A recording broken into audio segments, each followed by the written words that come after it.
Protein एक ऐसा macronutrient है जो हमारी बॉडी में हर फंक्शन में एक इम्पॉर्टेंट रोल प्ले करता है।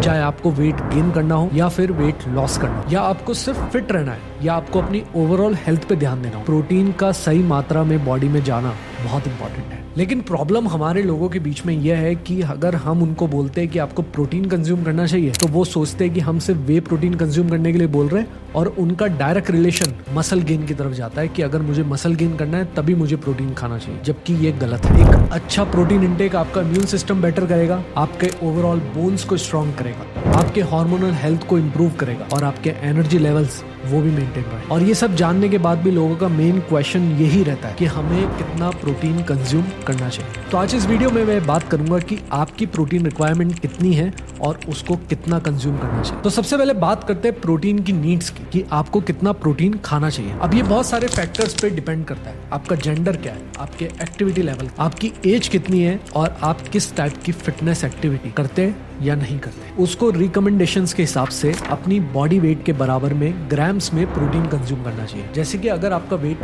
70 kg है तो आपको तकरीबन 70 से 80 ग्राम प्रोटीन डेली अपने खाने से कंज्यूम करना चाहिए। लेकिन कुछ लोगों की प्रोटीन रिक्वायरमेंट इससे कई ज्यादा होती है, जैसे कि किसी को मसल गेन करना है, किसी को वेट लॉस करना है, या फिर किसी की एज 40-45 से ज्यादा है। सबसे पहले हम उन लोगों की बात करते हैं जिनको वेट लॉस करना है, उनको कितना प्रोटीन खाना चाहिए। तो ये बात आपको पता होगी कि जब हम वेट लॉस कर रहे होते हैं तो हमारी बॉडी में एनर्जी की रिक्वायरमेंट्स बढ़ जाती है और हमारी बॉडी स्टोर्ड फैट यूज करने लगती है। और इसी टाइम अगर आपने बॉडी को इनफ प्रोटीन नहीं दिया तो वो आपकी मसल भी यूज करने लगेगी एज एन एनर्जी रिक्वायरमेंट और आपको मसल लॉस होने लगे। और आप ओवरऑल कैलोरीज तो वैसे भी कम खा रहे, तो ये मसल लॉस और फास्ट हो सकता है अगर आप इनफ प्रोटीन कंज्यूम नहीं करें। मैं इसमें रिकमेंड करूंगा कि आप वेट लॉस के टाइम कम से कम 1.5 times to 1.8 times of your gram per KG of your body weight, इतना प्रोटीन तो कंज्यूम करिए। तो अगर आप वेट लॉस करना चाहते हैं और आपका वेट है अभी 105 kgs और आपका गोल वेट है 80 kgs, तो मैं रिकमेंड करूंगा कि 80 इंटू 1.5 ग्राम्स पर केजी, यानी कि आपके गोल वेट के अकॉर्डिंग आपको प्रोटीन कंज्यूम करना चाहिए, तकरीबन 120 ग्राम के आसपास। ये प्रोटीन इंटेक आपका मसल लॉस रोकने में हेल्प करे। और स्टडीज भी ये शो करती है कि आप जब ज्यादा प्रोटीन लेते हैं अपने वेट लॉस के टाइम, तब आपकी मसल लॉस भी कम होता है और आपका वेट लॉस भी काफी इफेक्टिव और काफी फास्ट होने लगता है, क्योंकि उससे आपकी क्रेविंग्स भी कंट्रोल में रहती है। हाई प्रोटीन खाने का एक फायदा और है कि आपकी बॉडी ज्यादा कैलोरीज बर्न करती है, क्योंकि प्रोटीन का जो थर्मिक इफेक्ट होता है वो फैट्स और कार्ब्स से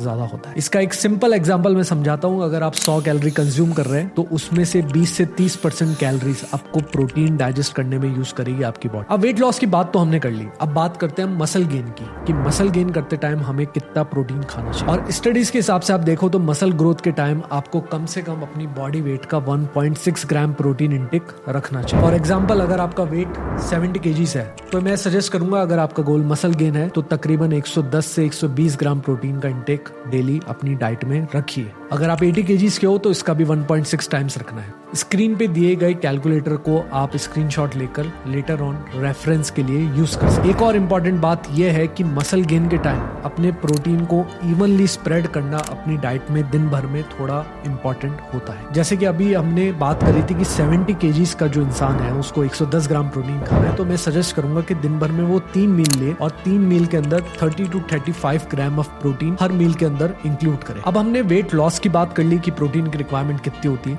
मसल गेन की बात कर ली कि इनकी प्रोटीन की रिक्वायरमेंट कितनी होती है। अब बात करते हैं आपके पेरेंट्स की, या फिर उनकी जो 40-45 से ऊपर के हो चुके हैं, और उनकी प्रोटीन की रिक्वायरमेंट क्या है और वो ज्यादा क्यों है। सबको ये लगता है कि प्रोटीन सिर्फ जिम जाने वालों को खाना चाहिए, पर ऐसा नहीं, क्योंकि जैसे जैसे आपकी एज बढ़ती है वैसे वैसे आपकी प्रोटीन की रिक्वायरमेंट भी बढ़ती जाती है। एज के साथ साथ आपकी बॉडी का एनाबॉलिक रेजिस्टेंस बढ़ता जाता है। इसका ये मतलब कि आपकी बॉडी प्रोटीन के सिग्नल्स को कैच नहीं कर पाती, जिसकी वजह से मसल लॉस, बोन्स का वीक हो जाना, कॉन्स्टेंटली फटीग रहना, ये सारे सिम्टम्स होते हैं इस बात के। और एक्सपर्ट्स की माने तो वो भी ये सजेस्ट करते हैं कि अगर आपकी एज 40 से 45 से ज्यादा हो चुकी है तो अब आपको हर मील के अंदर कम से कम 30 ग्राम प्रोटीन खाना चाहिए। इससे आपका जो मसल लॉस हो रहा है वो भी रुकेगा और आपकी बोन्स भी स्ट्रांग होगी। अब तक इस वीडियो में हमने जाना कि आपकी प्रोटीन की रिक्वायरमेंट कितनी है और आपको कितना प्रोटीन इंटेक लेना चाहिए। अब हम बात करते हैं कि ये प्रोटीन इंटेक आएगा कहाँ से। ऐसे तो सोर्सेस सबको पता है, आप चिकन खा लो, अंडे खा लो, मटन खा लो, वे प्रोटीन ले लो, टोफू ले लो, सोया चंक्स ले लो, कर्ड ले लो, ग्रीक योगर्ट ले लो, दाल ले लो, सत्तू ले लो, लो फैट पनीर भी ले सकते हैं, बहुत सारे सोर्सेस है। बट वेजिटेरियंस को ये लगता है कि उनके पास प्रोटीन के सोर्सेज नहीं है, और नॉन वेजिटेरियंस को ये लगता है कि वो काफी सारा प्रोटीन खा रहे,